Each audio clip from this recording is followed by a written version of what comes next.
This is Larry Novak with Politically Speaking. According to the Boston Broadside newspaper, we're one of the most talked about Republican shows on the South Shore.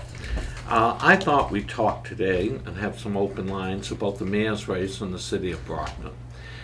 The dynamics changed with the death of Mayor Carpenter.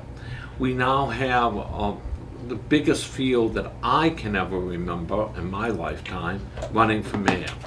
It will be interesting to see if Mark Lorden, who has entered the race, the former judge, whose father was the chief judge of probate court, and whose family has been active in Brockton politics for years, will be able to overcome the carpetbagger logo that is being stuck to him by his opponents. Mark had been the state rep from Brockton and had moved to the Bridgewaters many years ago and is now relocating back in the city to run for mayor. Will he be able to overcome that? Will he be able to raise adequate funds to communicate his message to the public? Will the entrance of City Council President Sullivan change the dynamics of the race? Will a minority candidate be able to make the finals now? These are the issues that will be decided in the September primary. My view on it is there will be no minority candidate in the final. Both Ms. Burr and Mr. City Council Davenport will fade as the old guard of the city turns out in force to vote for either Lorden or Sullivan. Sullivan has won 5 elections. He's been on the city council since 2005. He will be considered one of the front runners. Mark Lorden, because of the community roots and the presence of their family in the city of Brockton, will have a major impact on the race. Will Mark be able to overcome the carpetbagger label? I would say that the election drastically changed in the last few days. I would have thought that one of the minority candidates would be in the final. I no longer think that. I don't think either of the minority candidates have the standing educational-wise or business-wise to lead a major city. This is going to have a major impact on this election. It is about the ability to lead. It is about the ability to command a presence. There are other candidates running. I've never seen such a large field. Those candidates will have to rise above to get their message out. It will be difficult with multiple candidates in the field to rise above the signs and just the clutter of our politics as usual. That favors old names that have been around the city forever, because when people go in, they're not going to heard of these newer candidates. They've never been involved. Davenport has hostility among Trump voters in the city for his attacks on the president. His vicious attacks on the president. His rising star might not be rising anymore. It might be going the other way, down, down, down. He's 28 when you compare it to a sitting judge. Yes, there's been controversy with the Lordens over the years, but does that controversy discourage people from voting for him? I doubt it. Did he try to get his son a job with the probation department? He did. Will that impact on his ability to garner votes in the city? I doubt it.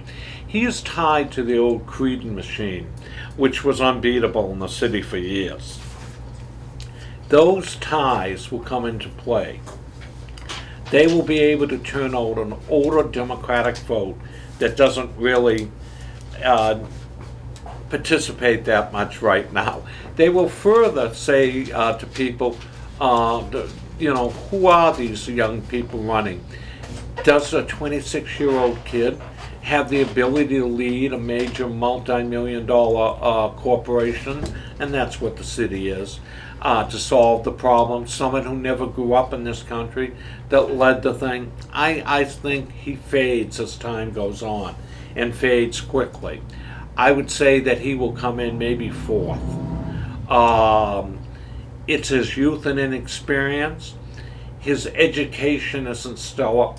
I think those are the issues that will come more into focus. Regardless of what you think of Marco the Lawtons, he comes across, he's a former judge. He sat on cases. He ran a courthouse.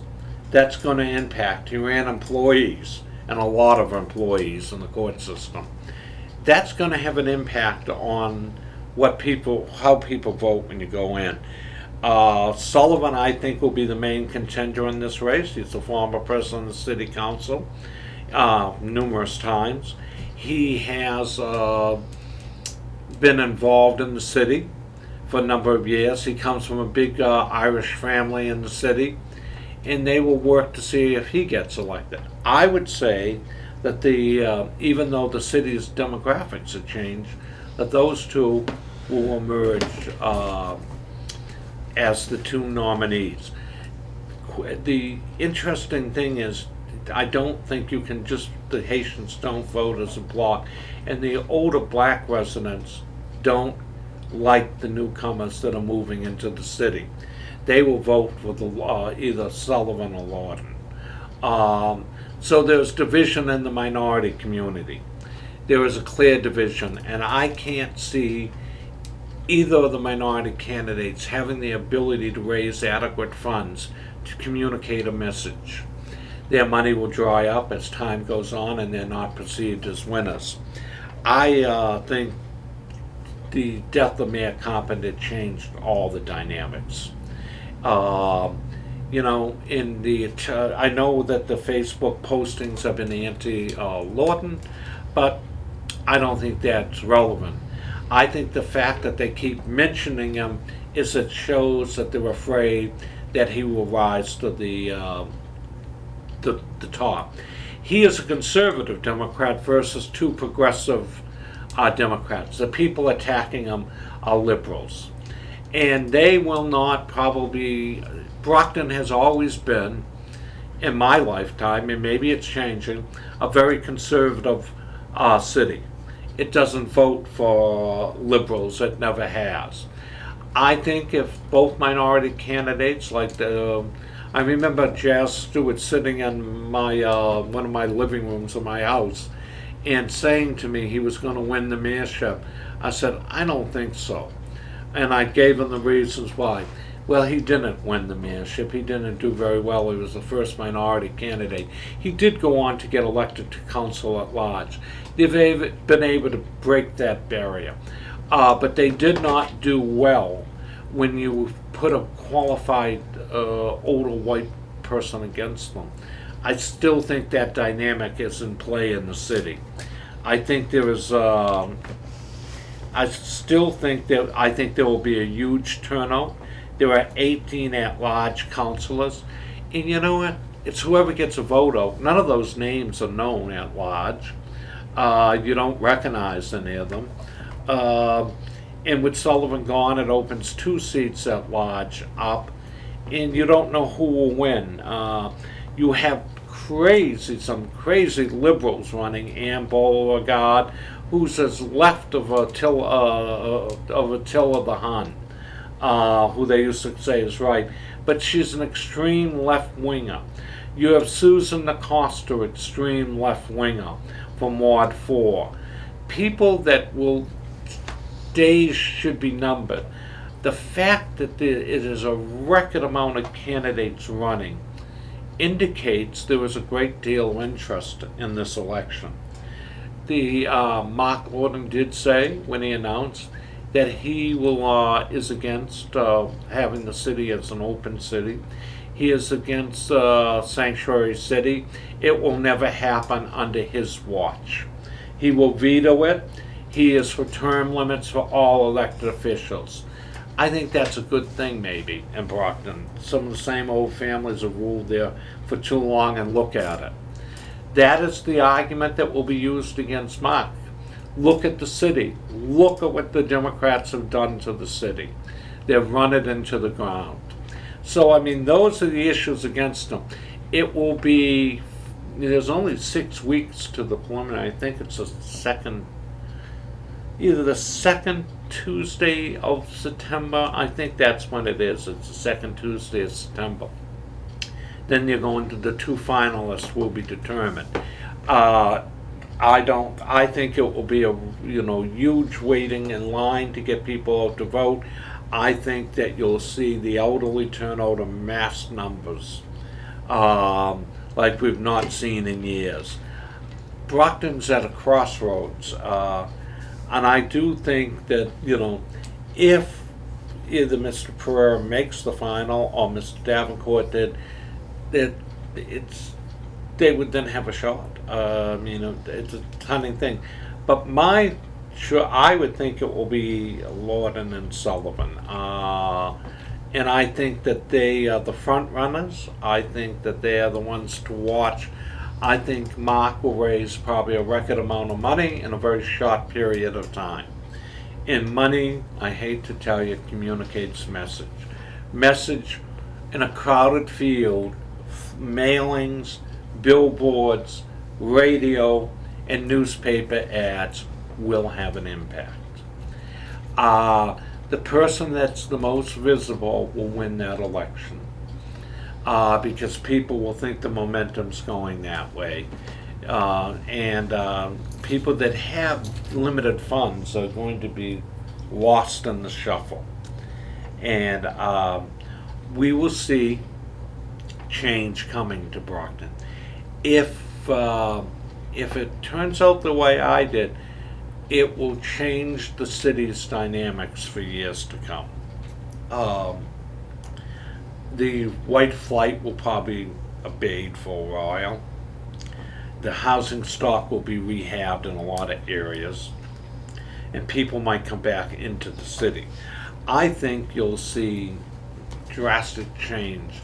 I see that you're not going to see people, when they criticize somebody, they're criticizing him because he's usually the front runner. Is a major force into becoming the front runner. And the story to be told is people elect former judges to positions of responsibility. They have a step up, and I think that's the key, that the other candidates see that. So it will be an interesting thing. There is almost every race is contested. In my ward where I live, there's a 3-way race for city councilor. Timmy Cruz, Craig Pena, and one of the Lawtons is running for, Danny Lawton is running for city council on Ward 1. So it's an interesting picture coming on. There's a school committee race, 2 people running, which is interesting. Ward 2, the city council, I think Moynihan is unopposed. There is a 5-man race for school committee. Ward 4 is, there is a race for city council and a race for school committee. Ward 5, there was a 4-way primary for city council and a race for school committee. Ward 6, if I recall, and I could be off on some of this, there is a race for both school committee and city council. Mr. Lally, who has a 3-man fight on his hands, is one of the progressives on the city council. There seems to be developing in the city of Brockton a backlash to progressive candidates. They do not agree with their views. They are all being challenged. They are all being challenged over the immigration. Immigration in the city is a hot issue at the present time. It is an issue that is motivating the debate. It is an issue that is motivating participation in the electoral process. It is motivating people to come out to run. It is interesting.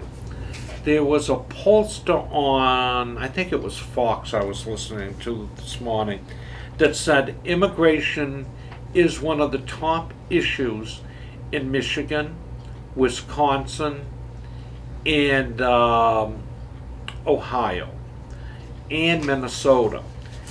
Those, he said, will favors, even though he's behind in the polls, the re-election of President Trump.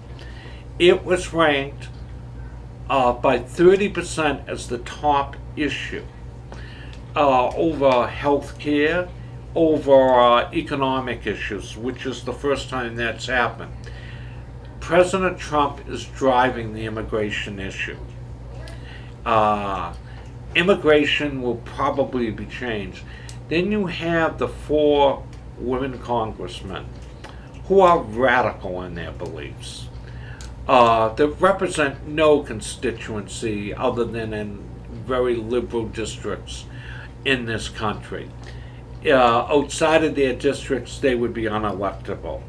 You have Miss Ortega, I think is her name in New York, Joey? Ortiz. Ortiz. AOC. AOC, yeah. Ortiz, who is a radical by any stretch of the imagination. Presley, who ran as a moderate person, has turned out to be a radical left-winger in Boston, who represents no constituency in this state. Her ideas are not mainstream, even for liberal Massachusetts. She has shown her true colors once she got to Washington. She runs as a moderate and talks about time for change. When she gets there, the change she's articulating is left-wing radicalism, that she doesn't believe in the values that made America great. These 4 congresswomen do nothing but tear America down. They don't articulate, they're the face of the Democratic Party. They are socialists at heart. They believe in an ideology that isn't mainstream in America. They want to tax you and tell you what you can do. They want to take your money for government programs. They want to make sure that you pay everything to the government. I don't want to live in a country like that, and most people don't either. I don't want to give my money to a bunch of bureaucrats in Washington to tell me how to spend it. Why don't they get the streets in their districts fixed? There are potholes everywhere. Congressman Presley, why don't you get some money, federal money, because your inability probably to do it, because you're so radical in your beliefs, to get the roads paved in Boston and the potholes fixed. The federal money could help. Why don't you deliver for your constituents? Lower your taxes, lower the cost of health care. Instead of talking about people that are coming into the country not having enough good beds and more clothing they need. Well, granted, they should be kept in a humane situation, but these are resources that Americans are being forgotten here.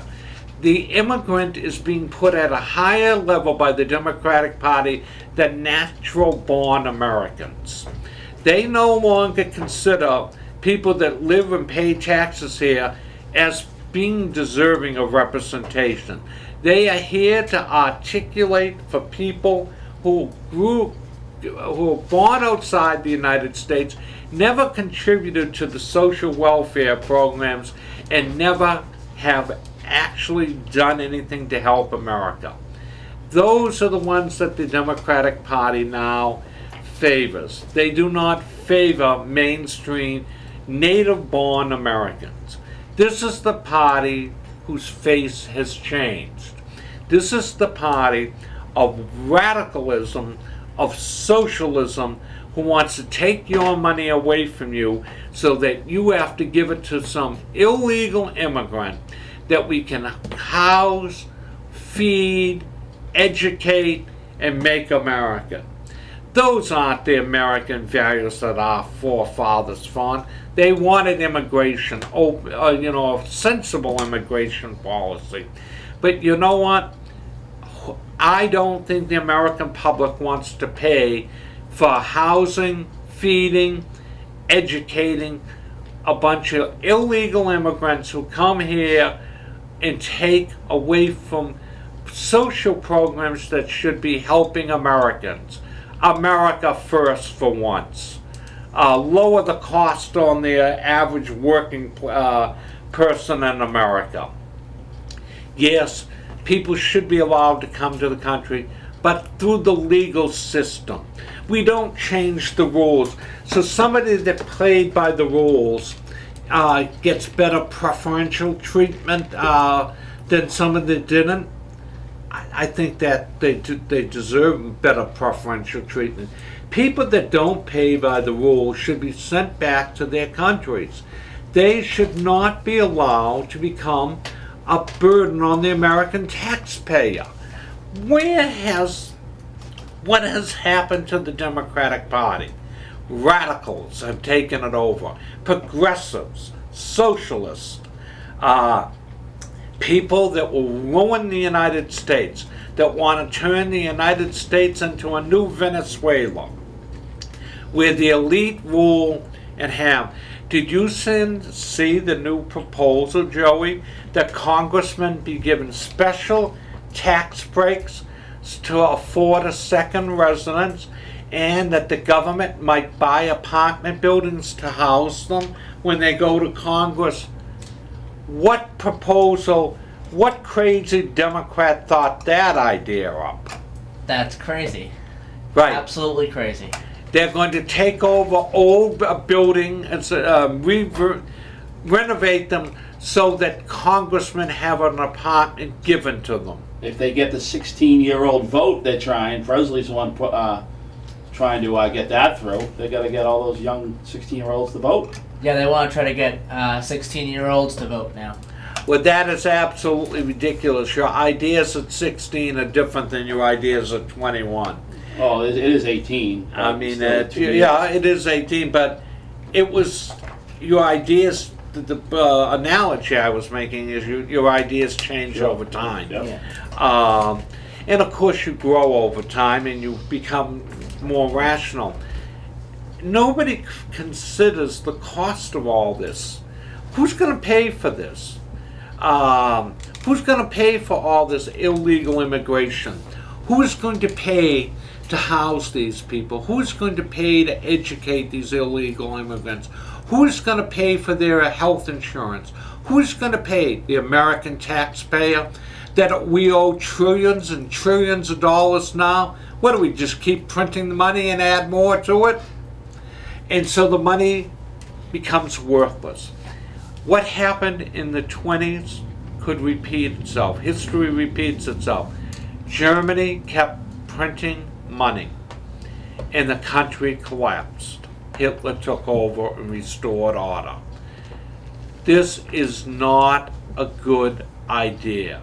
Progressive Democrats are taking us down the wrong path. Bernie Sanders' ideas, when I was considered, he would have been considered a kook. He was considered a kook. And look at his ideas. How do you pay for education, free education for all? You can't. How do you pay for free health and care for all? You can't. We're not a small European country. We're a large country with a diverse population with diverse health issues because of the genetics. You know, and I can't believe some of these kooky ideas coming out of the Democrats. Extreme, bad for America. You know, getting back to the city elections, I'd like to hear your views on the city election. 508-822-1106. This is Larry Novak with Politically Speaking. We'll be taking a short break.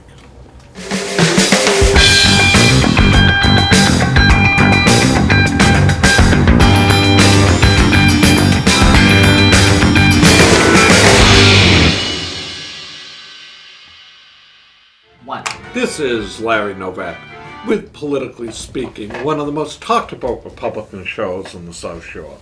Don't forget, nomination papers become available on August 6th for ward and city committees and state committee. You can change the political makeup of political parties at that time by electing new people to those positions that change the rules in which we fight under. Hopefully, we will see the change coming in both political parties, and they become more combative. I would like to, go on with this about the Brockton mayor's race a little bit more. I've given you what I think will happen. I think that the two leading candidates are Sullivan and Mark Lord. I think that the former judge next to his name adds 5 to 7 points. I think that the attacks on Facebook actually aid and get more people to help them. I think that the Councilor Davenport's campaign hasn't caught fire and is fading. I think that Jimmy Pereira had a shot the last time and was unable to make it. But I could be wrong, but I don't see anybody disagreeing with me. So the boards are not lit up. We can be reached at 508-822-1106. This is Larry Novak with Politically Speaking. Getting back to the national scene, we have 4 radical congresswomen that are becoming the spokesman, that they've hijacked a political party and are becoming the spokesman. They are in a feud with the president. They are in a feud with the speaker. She did defend them against the president, but they are constantly attacking her. And I got one of their lines. Omar, it was either Omar or the congresswoman from New York, stated that they were women of color and needed to be respected for that. When does elected officials start getting to referred by the color of their skin? I always thought that we were trying to become a nation that color didn't matter. Black, white, yellow. I always thought we were trying to integrate the races and move beyond that point. It has been said that the 4 women are racist. I don't know. They say Omar from the Sudan is a racist. There was an article written by another woman from the Sudan who is in Parliament in the Netherlands. She said that she is very prejudicial and that she has to work hard to overcome those prejudices. It is sad to see where America's going, but these radicals, they are radicals out of the mainstream. If you live in those districts, you don't want to vote for people that aren't in the mainstream. You know, there are other people that are right down the mainstream. What happened to the people that have been in Congress for years, the black men and women that have represented their constituencies for years? They're not even considered or talked about anymore. These 4 radicals are taking over and hijacking the Democratic Party where it doesn't want to go. They are talked more about than the presidential candidates running for the office of president. Is this the type of America that the Americans want? Do they believe in some of the statements? I mean, was it Omar that attacked and went after people of Jewish descent? I mean, that's an extreme position. I mean, years ago, she would have been excluded from the Democratic caucus for doing that. They would have moved to throw her out. Why did they allow her to stay? You know, hopefully the voters of Minnesota, I think that's where she's from. Am I correct, Jerry, Minnesota? Yes. Omar, they will retire her in a primary or in a general election. She is bad for America. She is bad because her beliefs go to the core of her fiber. They go to something that is never going to be corrected. She harbors great resentment. She is not in the mainstream of America. She doesn't like America. It comes across crystal clear in her speeches. She finds no good in the United States. She finds the United States is evil. She finds that everything that the United States has done, she blames on every wrong in the world, she blames on the United States. Is that good for America? I don't think so. I mean, I remember the days of Ed Brooke that worked hard to accomplish new things. I remember in the days of Ed Brooke when they went out and he became the first black elected to the Senate. He never talked about that. He never went after people. He didn't say America was evil. He went out and campaigned like everybody else did and won an overwhelming vote in the Commonwealth of Massachusetts for 2 terms. What has happened to the core values of America? Why would we elect socialists? What is wrong with the people in Queens that elected that woman, Tez? Why would anybody vote for her? She tried to take over the DA's position, pumped in millions of dollars to the challenger, and it's a tie vote right now, and we don't know who will win. It will be a major loss if she doesn't win. This is Larry Novak with Politically Speaking. You can reach us at 508-822-1106. If you're a Democrat, do you believe that these 4 women are radicals? Do you believe that these 4 women are socialists? Do you believe that they represent your beliefs? Do you believe that Congresswoman Presley should remain in office? Do you believe that there should be other people that are elected in their place? Those are the issues that are before us. Those are the issues that we need to discuss, and it's what you believe will have a major play coming into this election. Your beliefs are what makes America great. It's the beliefs of the citizens. You know, I always thought we lived in a decent country and that good things happen to decent people. And better things happen. There was an American up the ladder. You know, is America perfect? No. Is any country in the world perfect? No.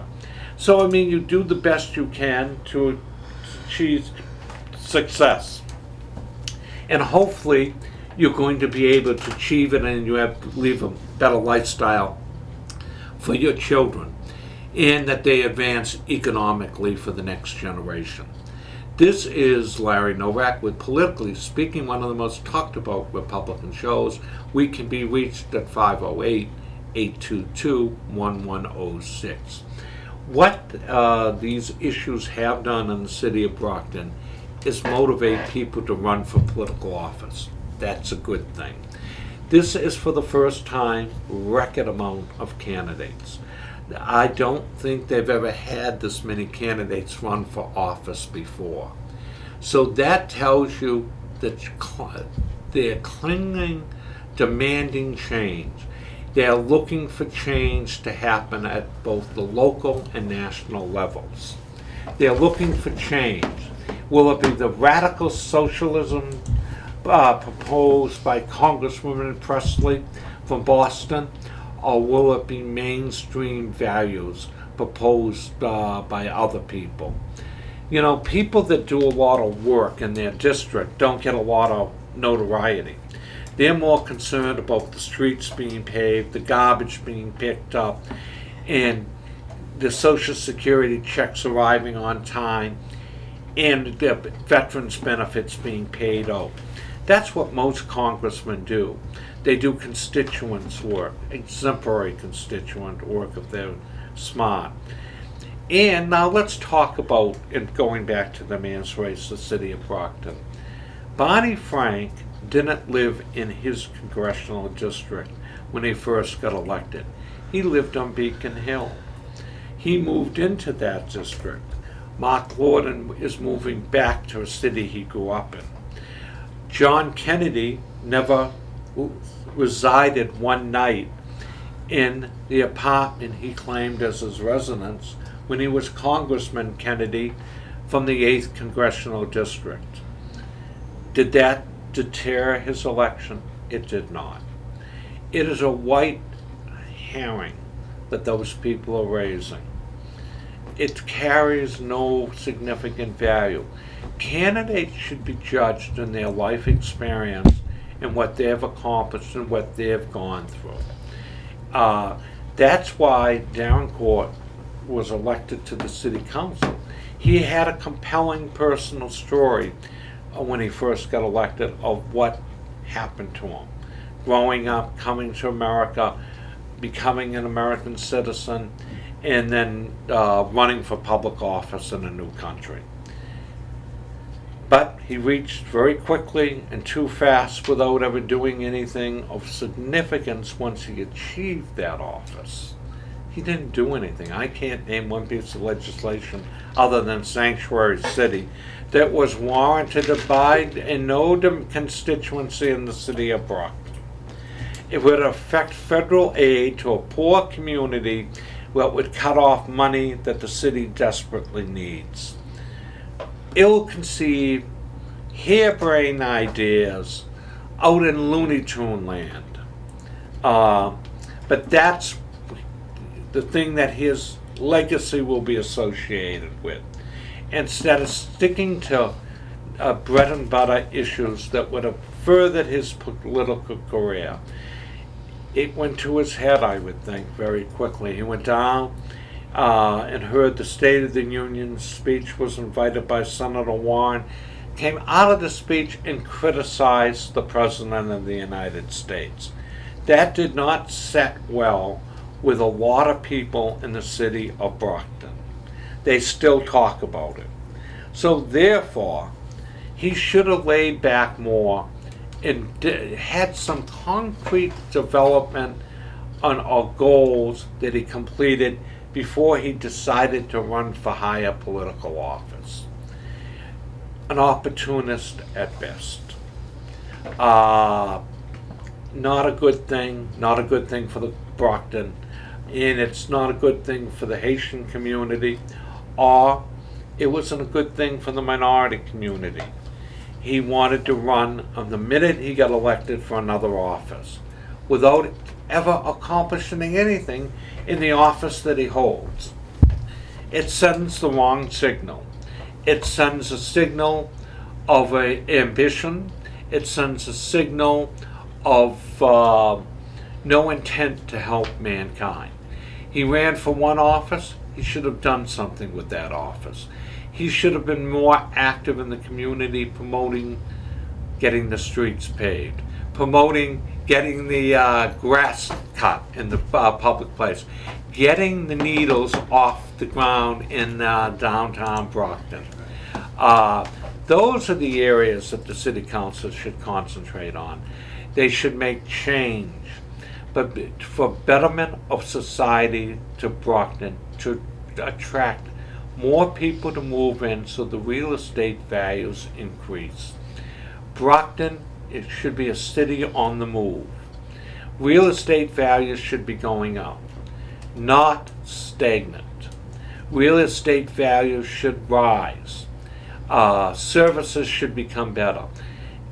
You know, they haven't talked about the unfunded pension liability. You don't hear that discussed because it's not a sexy issue. But eventually, those pension checks are going to have to be covered. There's not going to be adequate resources to pay them out of the income coming in from the pension accounts. What are they going to do about that? When is that issue going to be addressed? Where is the long-term crime prevention issue, and how many policemen do we need to enforce that? What is the plan? Never addressed. Running for office, you need some sort of concrete ideas of what you want to do. One of the plans should be to raise the test scores in the schools. How are they going to do that? what remedial help is needed for students. How are they going to accomplish that, and how are they going to pay for that? These issues are not addressed. We have a school committee that's been a rubber stamp, not willing to stand up for the students, not willing to see that the students achieve better, not willing to make sure the students get into better schools if they want to go to higher education, not looking for ways that students can get money so they can afford to go to school. The cost of education today is outrageous. The cost has gone out of sight. The rising cost of, because it's like professors like Senator Warren that made $400,000 a year to teach one class. That is a lot of money, and you gotta wonder, what did the students get out of it? That's why the tuition at Harvard's $70,000 a year now and rising. It's and how many other people to teach a 3-hour course a week get $400,000? What's the hourly rate for that? That's a pretty good gig.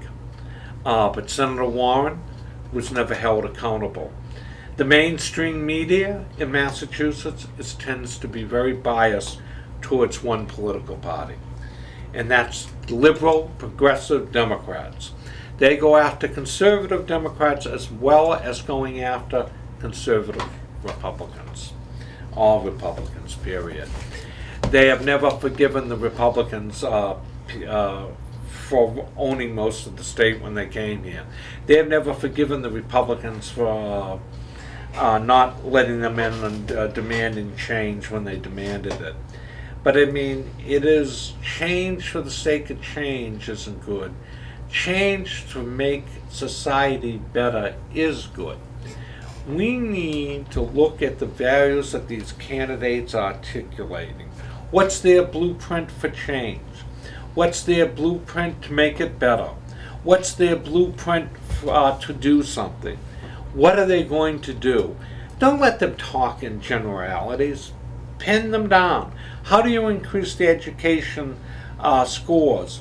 What do you do to do that? Is remedial help available to students that need it? How often do the teachers stay after and offer that help? How often is the individual? What's the classroom size? Is the classroom size too big to really bring them up to standards? When I was chairman of Massasoit, well, let me tell you, I learned a lesson. That people came from Brockton schools could neither read or write properly. They couldn't put a paragraph together that made sense, that had an idea, a verb, a subject matter, a noun. They weren't able to do any of that. That told me that we had to address with remedial help our writing skills. You see that today. The computer writes everything. That isn't really helpful. What if the computer system all breaks down? How is somebody going to write it? Those are the issues that need to be addressed by the voters. It's the future for your children. You want them to grow into a new economic status, you have to look at how to do that. This is Larry Novak with Politically Speaking, and we can be reached at 508-822-1106. Getting back to the mayor's election again in Brockton, people cannot say there are not a plethora of candidates. There is a candidate for everybody. There should be a huge turnout. How do the candidates rise against all the haze? There are so many candidates. How do you separate yourself to get known quickly by the public? Is it lawn signs? Well, there will be so many lawn signs up, I don't think it's going to be very impressive. There are lawn signs for city council at large. There are 18 candidates, I think, for city council at large.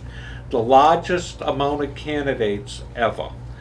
That means that the final will be down to 8. So 10 people will be eliminated. Those 10 will go on Those 8 will go on to the final in November. And the incumbency, which is a name ID, will favor the incumbents. This is something the voters have to think about. All the wards are challenged, almost all the city council. It signifies by all these challenges that the public isn't satisfied with the representation of the Brockton City Council. It signifies that they're tired of it all, that they want action, they want solutions to problems, they want a better city. What's their plans, the candidates? To increase the representation of the Brockton Police Department. To stem the crime, how do you get the funds needed to add more Brockton police? Brockton has always needed 250 to 300 patrolmen. It has never had, if I'm wrong, someone call me, more than 218, I think, patrolmen. It needs 40 more patrolmen to have an impact. Is it safe in Brockton to drive in one-man cruisers? I don't think so. I think that all cruisers should have 2 officers in them. It's a safety issue. It's always been a safety issue. But what did the city do? They went down to 1 over money. Things are never thought of long term. They always have done everything with a Band-Aid approach for short-term approach. Fire department. Do we have adequate equipment to respond to every fire? What's the long-term plan on that? Is there a long-term plan in place? What's the long-term plan to rehab old schoolhouses? Never addressed. Candidates don't talk about it. Candidates talk about personality. That's not what you should want. You should demand from the candidates a detailed plan for change, a detailed plan on what they intend to do to make society better and Brockton a better place to live in. Let's look at, have you drove through DW Fields Park lately? The roads haven't been paved since Abraham Lincoln's day. There are potholes everywhere driving through the park. Why isn't that addressed? Why doesn't somebody get up there and get the roads repaved? Another question that doesn't get answered. The politicians avoid discussion on the matter. When was the last turn? How many people know what the budget is? Is the budget ever mailed out? Do you ever receive any mailings from any city council or the mayor? The answer is no. When was the voting last purged? There are dead people on the voting list because the city clerk doesn't get the money, or the election division, to simply purge the list. You have to send under Massachusetts law a certified letter to be dropped from the voting list. Well, Brockton doesn't want to spend the money on the mailing. Not good. Not good, not well thought out. Why? It won't happen till dead people come from the grave and vote. Then there will be a public scandal and the spotlight will hit the city of Brockton, and then the city will do something. Always at the last minute. You go down, most of the streets of Brockton have potholes in them. Now they get patched, but patch lasts a week and the hole is back. Does that ever get addressed? No. You call the city councilor in Ward 1, Timmy Cruz doesn't call anyone back. So he doesn't care. And thank God he has 2 challenges. Maybe one of them will knock him off and retire him. He surely doesn't care about the job. He never calls anybody back. So you have to say that these things are happening. And you have to want to know. Phone call.